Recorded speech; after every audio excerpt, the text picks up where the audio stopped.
ഈ കഴിഞ്ഞ ഒരു വർഷം എന്ന് പറയുന്നത് 50-50 ആയിരുന്നു. നല്ലതായിരുന്നു എന്ന് ചോദിച്ചാൽ നല്ലതായിരുന്നു, എന്നാൽ കുറച്ചൊക്കെ പ്രശ്നങ്ങളുണ്ടായിരുന്നു.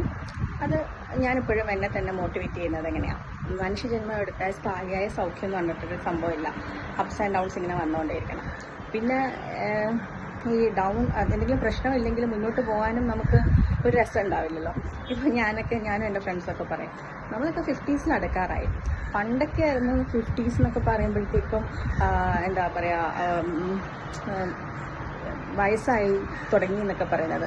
ഞങ്ങളൊക്കെ അങ്ങനെയൊന്നുമല്ല, നമ്മളൊക്കെ ടീനേജിൻ്റെ ഒരു മാനസികാവസ്ഥയിൽ തന്നെ നിൽക്കാൻ ആഗ്രഹിക്കുന്ന ഒരു വിഭാഗമാണ് ഞങ്ങളുടെ ഈ ഒരു 50s എത്താൻ പോകുന്ന സ്ത്രീകൾ. പുരുഷന്മാരും അങ്ങനെയൊക്കെ തന്നെ ആയിരിക്കണമല്ലോ.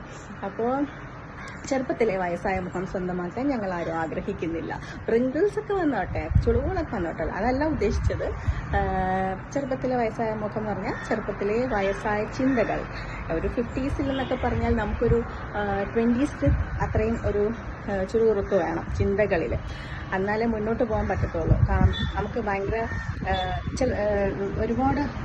ഒരുപാട് നല്ല ഭൂമിയാണ് ഇത്, സത്യം. ഒരുപാട് നല്ല ഭൂമിയാണ്. എന്നാൽ ചില നേരങ്ങളിൽ സ്വന്തം നിഴൽ പോലും നമ്മളെ ചതിച്ച് കളയും.